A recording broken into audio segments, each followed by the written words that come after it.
நண்பனே பூரிசிரவஸ், உன் வீரத்தை என்னவென்று மெச்சுவது? மேருமலை போல் இருக்கும் சாத்தியாகியுடன் மோத எவரும் அஞ்சுவர். ஆனால் நீ அவனை துவம்சம் செய்தாய். சாத்தியாகியின் புதல்வர்கள் 10 பேரை கொன்று குவித்தாய்.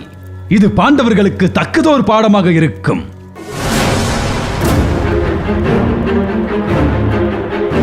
நீ அல்லவோ வீரன், நீ அல்லவோ என் நலம் விரும்பி. நண்பா, உன் வெற்றியே எங்கள் லட்சியம்.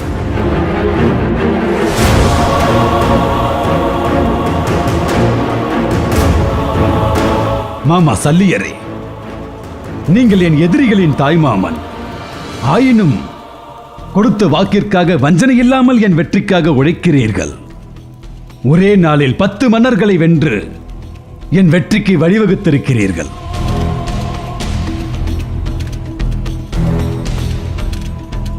சோமதத்தரே, உங்கள் மகனை நினைத்து பெருமைப்படுவதோடு உங்களை நினைத்து பெருமிதம் கொள்கிறேன். துரோகிகளின் மத்தியில் உழலும் எனக்கு பெரும் நம்பிக்கை கொடுத்திருக்கிறீர்கள். துரியோதனா, எங்களால் முடிந்தவரை நாங்கள் யுத்தம் செய்கிறோம். யுத்தத்தின் வெற்றியை பல காரணிகள் தீர்மானிக்கின்றன. இன்று பூரிசிரவஸுக்கு வெற்றி சாத்தியமானது, நாளை இன்னொருவருக்கு அது சாத்தியமாகும். ஆனால் உங்களால் எதுவுமே சாத்தியப்படவில்லை என்பதுதானே என் மருமகனின் வருத்தம்.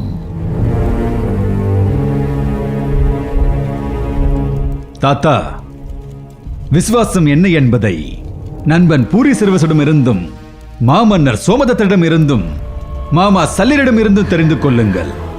துரியோதனா, எங்கள் பொறுமைக்கும் ஒரு எல்லை உண்டு. அதே எல்லையோடு தான் நான் உங்களிடம் உரையாடி கொண்டிருக்கிறேன். நாட்டின் இளவரசனாக கேட்கிறேன். ஒரு சேனாதிபதியாக நீங்கள் எனக்கு என்ன வெற்றியை தேடி தந்திருக்கிறீர்கள்? கூட்டி கழித்து பார்க்கும் இடமல்ல போர்க்களம். இறுதி முடிவு மட்டுமே வெற்றியை தீர்மானிக்க முடியும். தாத்தா, வீண் விவாதம் வேண்டாம். கர்ணன் போர்க்களத்தில் பங்கு பெற அனுமதி தாருங்கள்.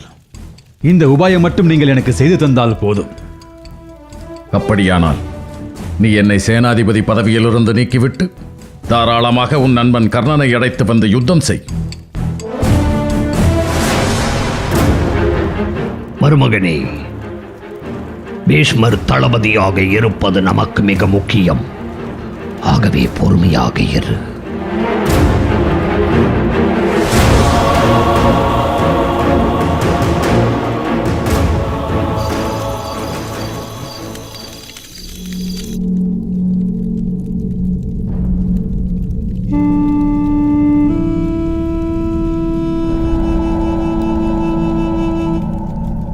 துரியோதனனின் ஆணவத்திற்கு அளவில்லாமல் போய்விட்டது.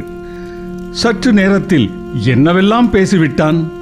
இத்தனை கடுமையாக அவன் நிந்தித்தும் நீங்கள் பொறுமையாக இருந்தது ஆச்சரியமாக இருக்கிறது. ஆச்சரியப்படுவதற்கு இதில் என்ன இருக்கிறது? அவன் குணம் அனைவரும் அறிந்ததுதானே. வெற்றி என்றால் தலையில் தூக்கி வைத்து கொண்டாடுவான்.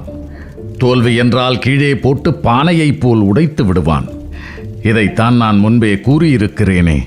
இருந்தாலும் துரியோதனனுக்கு இத்தனை கடுச்சொற்கள் ஆகாது. அவனுக்கு அவனது நண்பன் கர்ணனை நீங்கள் நிராகரித்து விட்டீர்கள் என்ற கோபம். அது மட்டுமல்ல, பிதாமகர் பாண்டவரிடம் விசுவாசமாக இருக்கிறாரோ என்ற சந்தேகம் அவனுக்கு. இல்லை,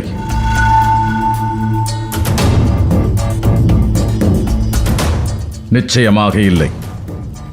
துரியோதனனை பற்றி நான் நன்கு அறிவேன். அவன் என்னை முழுமையாக நம்புகிறான். ஆனால் அவனுடைய நண்பனை நிராகரித்த கோபம் அவன் அடிமனதில் இருந்து கொண்டே இருக்கிறது. அதுதான் இப்படி வெளிப்படுகிறது. ஆனாலும் துரியோதனனின் பேச்சு சகிக்க முடியாததாக இருக்கிறது. அவன் மன்னன். அவன் எப்படி பேசினாலும் நாம் சகிக்கத்தான் வேண்டும். இன்று நாம் ரதிகளில் ஒருவரையும் இழக்கவில்லை. ஆனாலும் இத்தனை கோபம் கொள்கிறான். நாளை இழப்பு என்று வரும்போது எப்படியெல்லாம் நிந்திப்பானோ. நிச்சயம் இதைவிட கடுமையாக நிந்திப்பான் என்பது எனக்கு தெரியும். நானும் அதைத்தான் எதிர்பார்த்து காத்துக் கொண்டிருக்கிறேன்.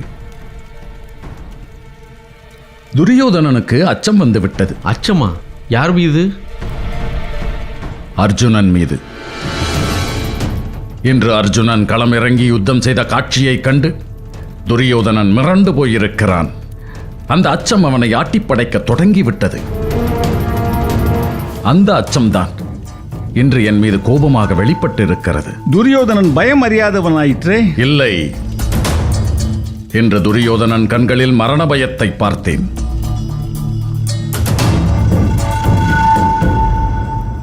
அந்த பயம் போர்க்களத்திலே தோற்று விடுவோமோ என்ற பயம் இல்லை, மரண பயம்.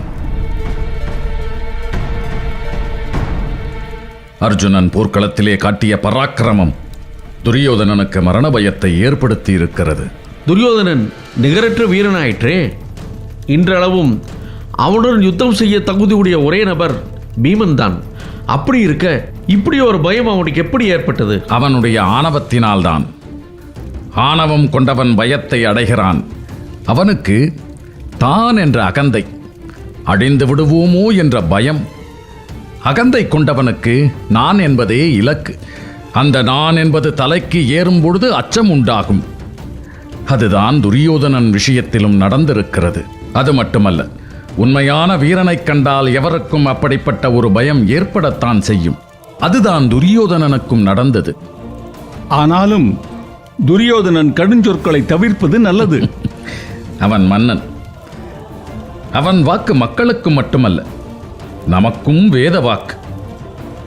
நம்மிடம் வெற்றியை மட்டும் அவன் எதிர்பார்க்கின்றான். அதை அவனுக்கு பெற்றுத் தருவதே நமது கடமை. அந்த கடமையை தொடர்ந்து ஆற்றுவோம்.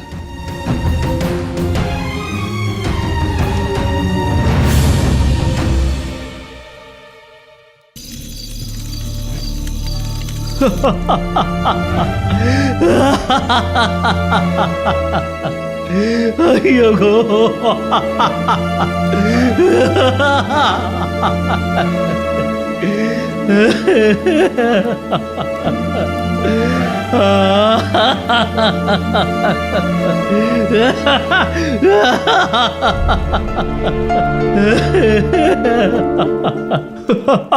என் 10 புத்திரர்களையும் ஒரே நேரத்தில் இழந்தேனே. அவர்களின் மரணம் என் கண் முன்னாலே நிகழ்ந்ததே. அதை தடுக்கவும் திராணியற்று நின்றேனே.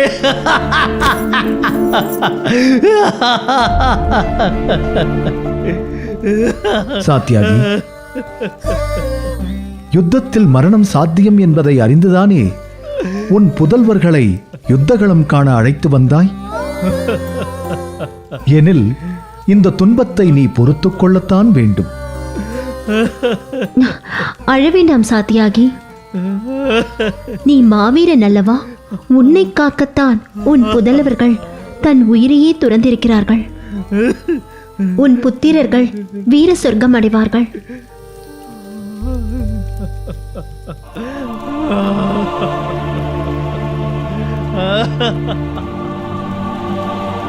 கிருஷ்ணா, எதற்கும் நீ மனதை தேற்றிக்கொள். இனி காண வேண்டியது ஏராளம் என்று நேற்று கூறினாய் அல்லவா?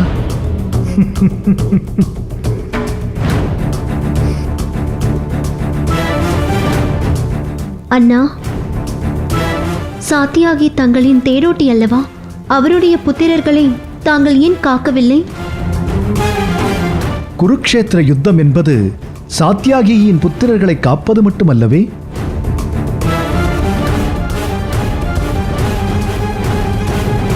சுவாமி, சாத்தியாகி தங்களின் சீடன் அல்லவா? அவரை தங்களின் உயிருக்கு நிகரான நண்பனாக பாவித்தது உண்மை என்றால் அவரது புத்திரர்களை நீங்கள் காத்திருக்க வேண்டாமா? சுபத்ரா, உன் கோபத்தில் உள்ள நியாயம் புரிகிறது. நான் அவர்களை காக்கத்தான் துடித்தேன். ஆனால் சூழல் என்னை அனுமதிக்கவில்லை. பீஷ்மரை எதிர்கொள்ள வேண்டிய நிர்பந்தம். அதற்குள் நிகழ்ந்து விட்டது இந்த அனர்த்தம். அபிமன்யு, சாத்தியாகியின் புத்திரர்கள் உன் நண்பர்கள் அல்லவா? அவர்களை காக்காமல் நீ யுத்தத்தில் என்ன செய்து கொண்டிருந்தாய்? என்னை மன்னித்து விடுங்கள் அன்னையே. நான் பெரியப்பா துரியோதரனின் புத்திரன் லக்மணனோடு யுத்தம் செய்து கொண்டிருந்தேன். மேலும் நான் வெகு தூரத்தில் இருந்தேன். என் மீது தீரா வன்மம் கொண்ட சோமதத்தனும் அவன் புத்திரன் பூரி சிரவசும் இன்று வஞ்சத்தை தீர்த்து விட்டார்கள். என் குருவான தங்களின் மீது ஆணையிட்டு இன்று சபதம் செய்கிறேன். இதே குருக்ஷேத்திர யுத்த களத்தில் என் புத்திரர்களை கொன்று குவித்த பூரி சிரவஸை நான் வெட்டிக் கொள்வேன். இது சத்தியம், சத்தியம். குருவின் மீது இட்ட ஆணை என்றும் பொய்யாவதில்லை. நீ கொண்ட சபதம் பலிக்கட்டும்.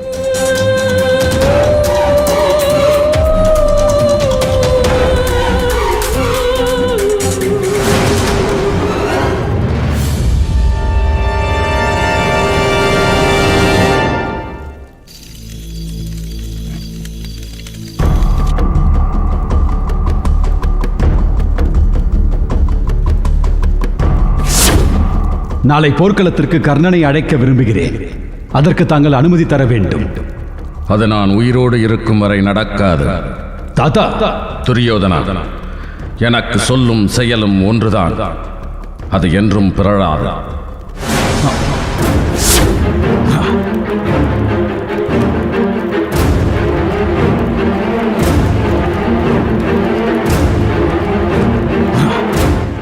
மாமா, எங்கிருந்தோ வந்தவர்கள் நம் வெற்றிக்காக போராடுகிறார்கள்.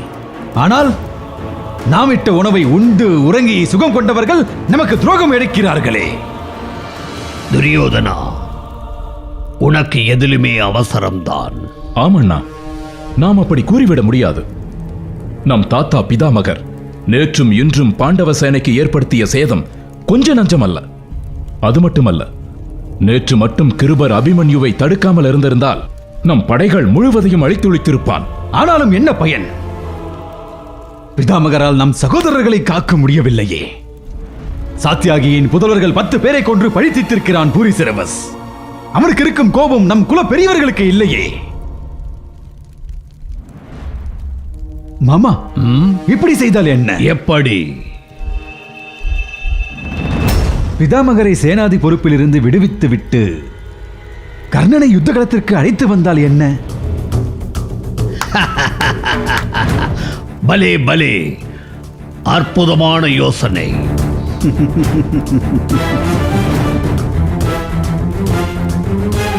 மருமகனே, உன்னை போல் ஒரு முட்டாளை இதுவரை நான் கண்டதே இல்லை. வேறு என்ன சொல்கிறாய் துரியோதனா? கண்ணுக்கு தெரியும் பலனையே நீ கருத்தில் கொள்கிறாய். ஆனால் உன் கண்களுக்கு தெரியாத பலன் பீஷ்மரால் ஏற்பட்டு கொண்டேதான் இருக்கின்றன.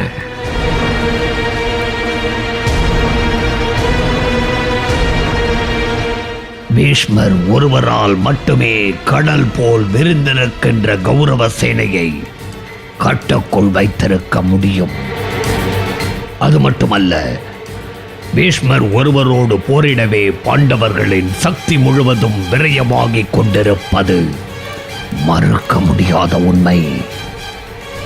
பீஷ்மர் ஒருவர் எந்த களத்தில் இல்லாமல் போயிருந்தால் நெல்லிக்கனி மூட்டையை அவிழ்த்தார் போல் கௌரவ சேனை சிதறி போயிருக்கும்.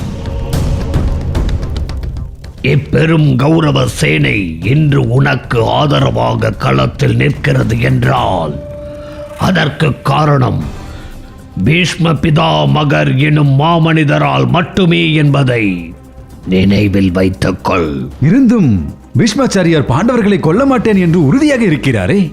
பாண்டவர்களை கொல்லாமல் யுத்தத்தில் நாம் எவ்வாறு வெற்றி பெறுவது? மருமகனே, இதை இப்படி யோசித்துப் பார். பீஷ்மரை கொல்லாமல் பாண்டவர்களால் எப்படி வெற்றி பெற முடியும்? பாண்டவர்கள் பீஷ்மரை கொல்வார்களா? என்னால் அதை நம்ப முடியவில்லை. கொல்வார்கள், கொல்ல முடியும் என்று என்னால் உறுதியாக கூற முடியவில்லை. ஆனால் ஒன்று, யுத்தத்தின் முடிவு வெற்றி அல்லது தோல்வி. வெற்றியை நோக்கிய பயணத்தில் இருக்கும் தடைகளை அகற்றவே ஒரு வீரன் விரும்புவான். பீஷ்மர் எனும் தடையை தகர்த்தெறியாமல் தருமன் வெற்றி எனும் இலக்கை எப்படி அடைய முடியும்? மாமா, சரியாக சொன்னீர்கள் மாமா. எதிர்காலம் என்பது எதையும் நிகழ்த்தும் சக்தி வாய்ந்தது. நமக்கு நன்மையே நடக்கும் என்ற நம்பிக்கையோடு காத்திருப்போம். மாமா, பிதாமகரும் கர்ணனும் ஒரே களத்தில் நமக்காக போராட வாய்ப்பே இல்லையா? கிழக்கும் மேற்கும் இணையும் போது அதற்கான வாய்ப்பு உள்ளது.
ஆறாம் நாள் யுத்தம் தொடங்கியது. பிதாமகர் பீஷ்மாச்சாரியார் கௌரவ சேனைக்கு மகர வியூகம் அமைத்திருக்கிறார்.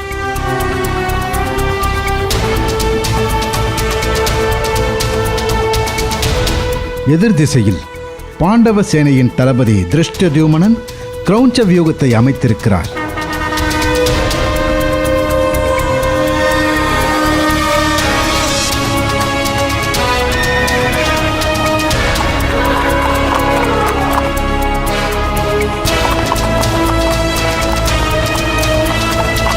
சங்கு இரண்டு பக்கமும் முழங்க பெரும் கூச்சலோடு இரண்டு படைகளும் மோதிக்கொள்கின்றன.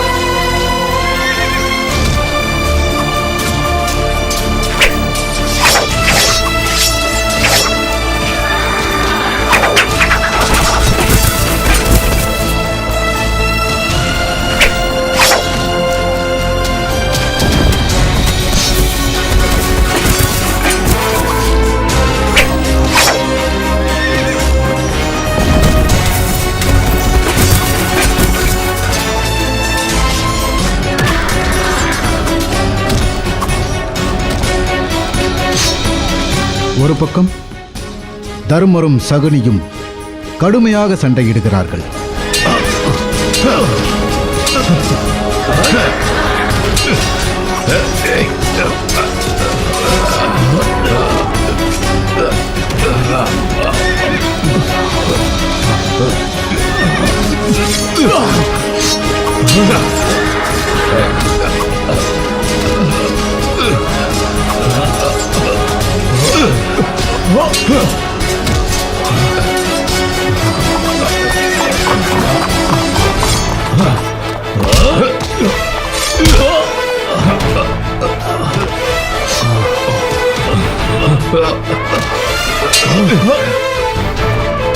அடே துச்சாதனா, பீமா! அடே துச்சாதனா, பீமா! ஆ!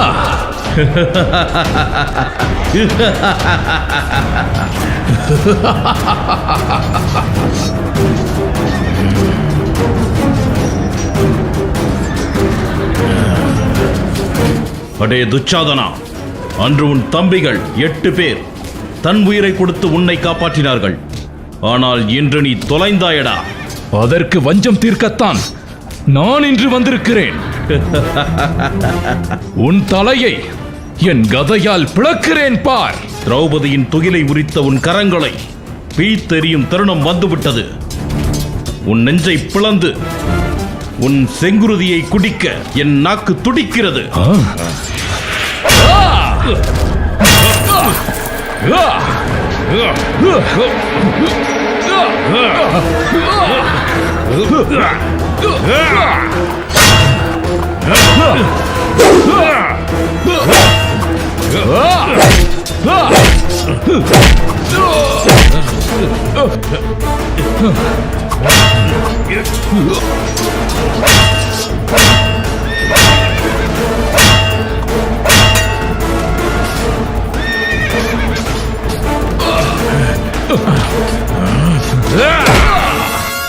இன்று யுத்த களத்தில் பீமன் துச்சாதனனோடு கடும் கதா யுத்தம் செய்கிறான். ஐயோ, இன்றுமா? அன்று துச்சாதனனை காக்கத்தான் என் புத்திரர்கள் 8 பேர் உயிரை பறி கொடுத்தார்கள். உண்மைதான் அரசே. இன்று சளைக்காமல் நமது இளவரசர் துச்சாதனன் பீமனுக்கு இணையாக யுத்தம் செய்து கொண்டிருக்கிறார்.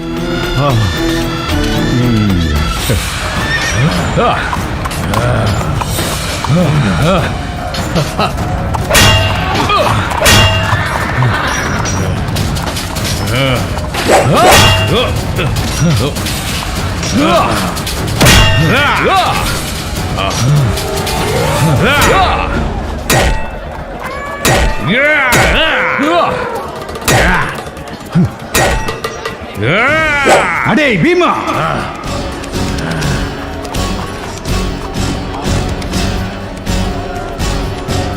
உன் வீரத்தையும் கதை வித்தையும் என்னிடம் காட்டடா. இன்று உங்கள் இருவருக்கும் விதி முடிந்து விட்டது. அதனால்தான் இப்படி இருவரும் ஒரே நேரத்தில் என்னிடம் வந்து மாட்டிக்கொண்டீர்கள். வாயை மூடடா மூடனே. என் சகோதரர்கள் 8 பேரை கொன்றது போல் என்னையும் துச்சாதனனையும் கொண்டு விடலாம் என்று கனவு காணாதே. உன்னை கொன்று உன் குருதி எடுத்து என் தம்பிகளின் ஆத்மாக்கு பிரீதி செய்கிறேன் பார்.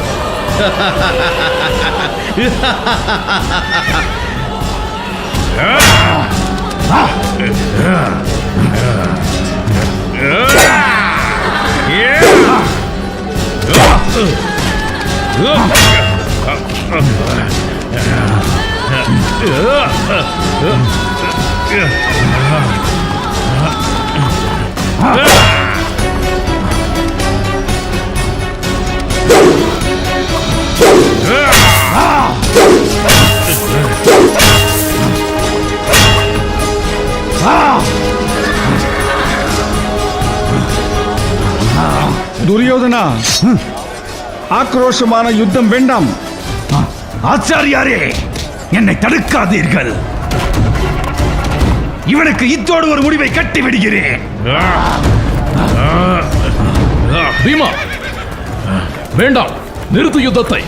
என்னை தடுக்காதே திருஷ்டத்யும்னா. இன்று இந்த கொடியவனை கொன்று விடுகிறேன்.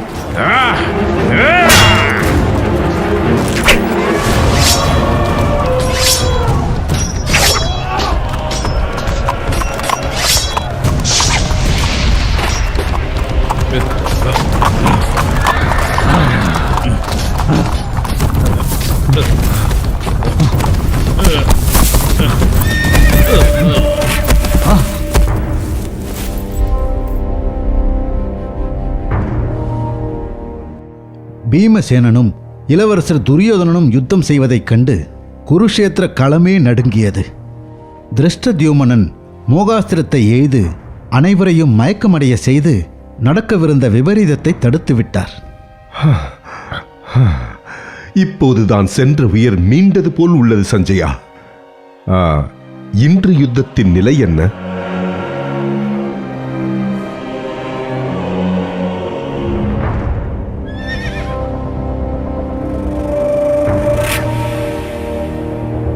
திருஷ்டத்யும்னா, உன் சித்து வேலைகள் என்னிடம் பலிக்காது. இப்போதே பிரம்யாஸ்திரத்தை பயன்படுத்தி மயங்கி கிடக்கும் அனைவரையும் எழச் செய்கிறேன்.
துரியோதனா, அமைதியாக இரு. வலியால் உயிர் போகிறது. துரியோதனா, நீ சத்திரியன். யுத்தத்திலே விழுப்புண் ஏற்படுவது ஒரு வீரனுக்கு அழகு. நீ வலியால் துடிப்பதைக் காண எனக்கு சகிக்கவில்லை.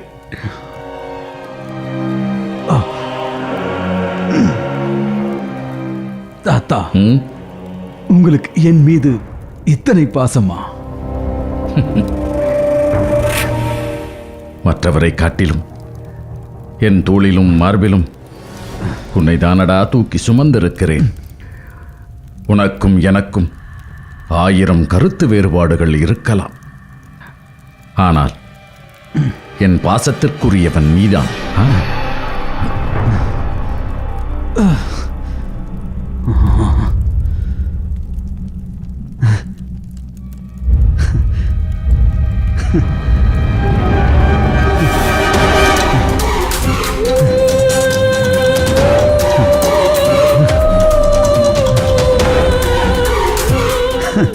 தாத்தா, இது என்ன அதிசயம்? என்ன? வலி மாயமாய் மறைந்து விட்டதே. ஓ, அதுவா? இது விசல்ய கரணி என்ற மூலிகை. ஆ, இது எப்பேற்பட்ட ரணத்தையும் உடனே குணமாக்கக்கூடிய மூலிகை மருந்து இது. இதே மூலிகையை தான் அந்த மருத்துவனும் இட்டான். ஆனால் எந்த... துரியோதனா, மருத்துவர் மருந்திட்டது கடமைக்காக. ஆனால் பிதாமகர் இட்ட மருந்தில் பாசமும் அடங்கி உள்ளதல்லவா? துரியோதனா, இப்பொழுது உன் வேதனை தீர்ந்து விட்டதல்லவா? என் உடலில் இருந்த வேதனையை தீர்த்து விட்டீர்கள். ஆனால் என் மனதில் இருக்கும் வேதனை இன்னும் தீரவில்லையே. துரியோதனா, என்ன சொல்கிறாய்? தாத்தா, எப்போது என் சத்துருக்களான பாண்டவர்கள் செத்து மடிகிறார்களோ அப்போதுதான் என் மனவேதனை தீரும். அது முடியுமா தங்களால்?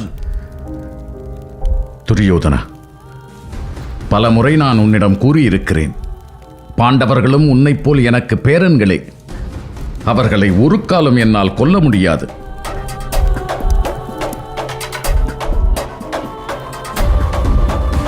பாண்டவர்களை விட்டுத் தள்ளுங்கள். அவர்கள் படையில் இருக்கும் துருபதன், விராடன், சாத்தியாகி, தஸ்ரத்யுமன் என யாரையாவது கொல்லுங்களேன். என் செய்வது? என் பொழுது நாளெல்லாம் பாண்டவர்களுடன் யுத்தம் செய்வதிலேயே முடிகிறது. என்னுடைய ஆற்றலை வெளிக்காட்ட முடியாமல் தடுப்பதிலேயே குறியாக இருக்கிறார்கள் பாண்டவர்கள். எனில் தாங்கள் இதனால் கூற வருவது என்ன பிதாமகரே? நாளைய போரில் பாண்டவர்கள் என்னை நெருங்க விடாமல் பார்த்துக் கொள்ளுங்கள். துரியோதனா, இன்று உன் காயத்துக்கு மருந்திட்டிருக்கிறேன். நாளை உன் மனவலிக்கு மருந்து அளிக்கிறேன்.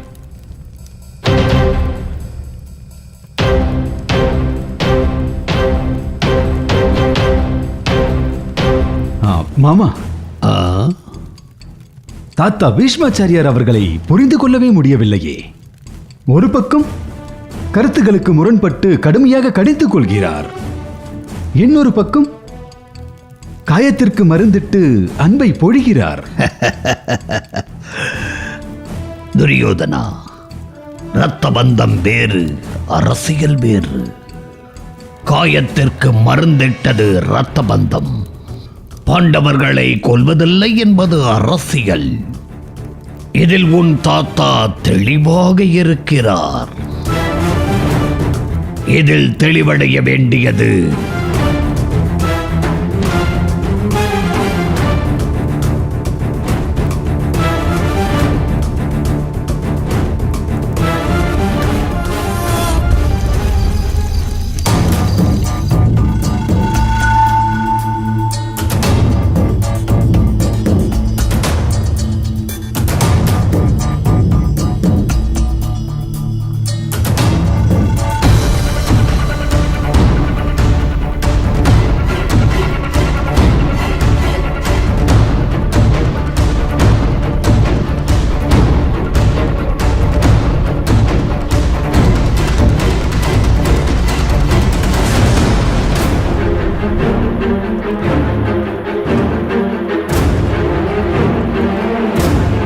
கிருஷ்ணா,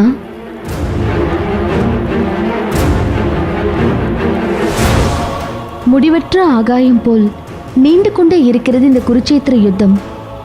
இதற்கு என்னதான் முடிவு? சமபலம் உள்ள வீரர்கள் மோதும்போது அந்த யுத்தம் முடிவு பெறுவதில்லை. இதற்கு எத்தனையோ உதாரணங்கள் இருக்கின்றன. பீஷ்மரும் பரசுராமரும் மோதிய போது நிகழ்ந்தது இதுதான். ஏன், இன்று பீமனும் துரியோதனனும் யுத்தம் செய்தார்களே, அதற்கு முடிவு தெரிந்ததா? புலிவாலை பற்றியது போல் இந்த யுத்தம் முடிவு தெரியாமல் நகர்ந்து கொண்டே இருக்கிறதே. என்ன செய்ய? கௌரவர் சேனையில் சாகாவரம் பெற்ற பீஷ்மாச்சாரியார் தளபதியாக இருக்கிறார். அவர் மரணத்தை தழுவும் வரை இந்த யுத்தத்திற்கு முடிவு கிடையாது.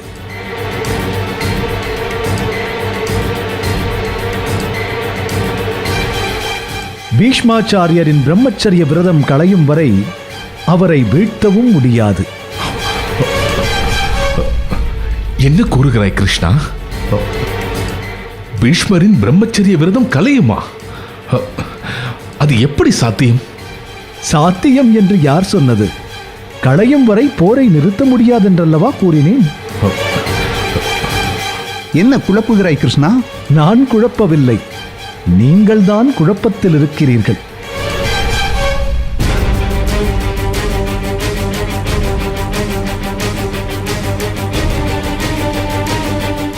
என்னிடம் கேள்வி கேட்டீர்கள், எனக்கு தெரிந்ததை நான் கூறினேன். இதில் குழப்பம் எங்கே வந்தது? சரி, நான் உங்களிடம் ஒன்றை கேட்கிறேன். இந்த போர் எப்போது முடியும்? கிருஷ்ணா, உன்னிடம் நான் தெரியாமல் கேள்வி கேட்டுவிட்டேன். என்னை மன்னித்து விடு. சரி கிருஷ்ணா, இப்போது என்னதான் செய்வது? பீஷ்மரிடம் பாண்டவர்களாகிய உங்களைத் தவிர வேறு யாரும் யுத்தம் புரியக்கூடாது. எனக்கு தெரிந்த ஒரே வழி இதுதான். இந்த வழியில் பயணித்து பார்க்கலாம். வெற்றி நமக்கு கிட்டினாலும் கிட்டும். உன்னிடம் மனம் தெளிய வேண்டும் என்று பேசினால் குழப்பம்தான் மிஞ்சும். உங்களின் குழப்பத்திற்கும் இன்று நீங்கள் இருக்கும் நிலைமைக்கும் நானா காரணம்?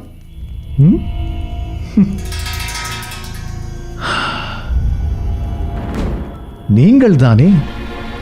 அதை நீங்கள் புரிந்து கொள்ள வேண்டும்.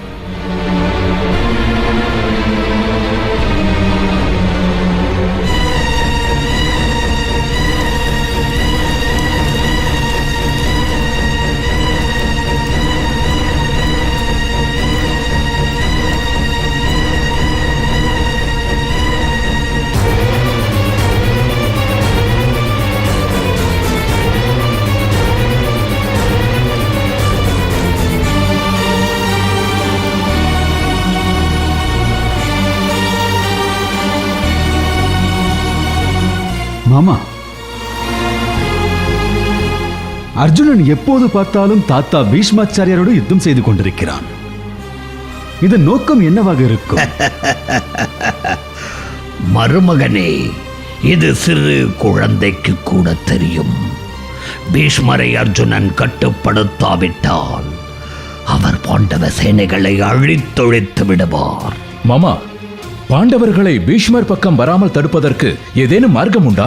அது கிருஷ்ணனின் திட்டம். அதை நம்மால் எதுவும் செய்ய முடியாது.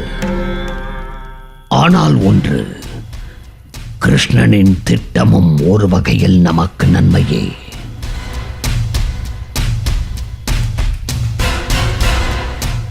ஆமாம், யுத்தத்தில் வெல்ல முடியாத ஒருவர் நம் பக்கம் இருந்தால் என்ன பொருள்? தாங்களே கூறுங்களேன். நாம் தோற்கடிக்க முடியாதவர்கள் என்று பொருள்.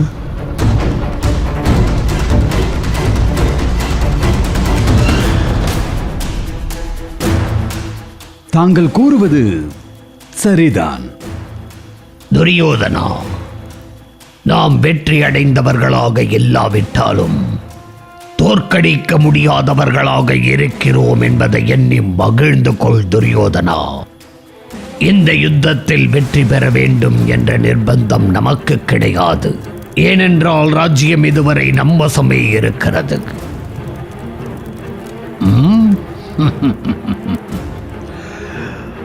ஆனால் இந்த யுத்தத்தில் வெற்றி பெற வேண்டும் என்ற நிர்பந்தம் பாண்டவர்களுக்கு மட்டுமே உள்ளது.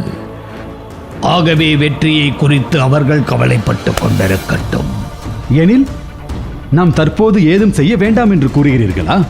அப்படி யார் சொன்னது? செயலாற்றாதவன் மனிதனாக இருக்க முடியாது. அப்படி என்ன செயல் ஆற்ற வேண்டும் மாமா? துரியோதனன் தினமும் பீஷ்மாச்சாரியாரை வேலை தவறாது நிந்தித்துக் கொண்டிருப்பது. அதைதான் தினமும் நன்றாக செய்து கொண்டிருக்கிறேன். மேலும் சிறப்பாக செய்கிறேன். பீஷ்மரை அதிகம் நிந்தித்தால் அவருடைய வாள் அண்ணனின் கழுத்திற்கு வராது என்பதற்கு என்ன நிச்சயம்? இதையே சற்று மாற்றி யோசித்து பாருங்களேன். எப்படி? அதே வாள் பாண்டவர்களின் கழுத்திற்கு சென்றால் உன் நிந்தனை பொறுக்காமல் அவர் பாண்டவர்களை கொன்று விடுவேன் என்று சபதம் பூண்டால் அற்புதம் மாமா, அற்புதம். பிதாமகர் மட்டும் அப்படி ஒரு முடிவிற்கு வந்துவிட்டால் அதைவிட மகிழ்ச்சியான விஷயம் இந்த உலகத்தில் வேறு எதுவுமே இருக்க முடியாது. பிதாமகர் பாண்டவர்களில் ஒருவரை கொன்றுவிட்டால் போதும், மற்றவர்கள் தானே மடிந்து போவார்கள். இது சாத்தியமா மாமா? இது சாத்தியமா? மருமகனே, முயற்சி என்றும் வீண் போனதில்லை. முயற்சி செய்து கொண்டே இரு.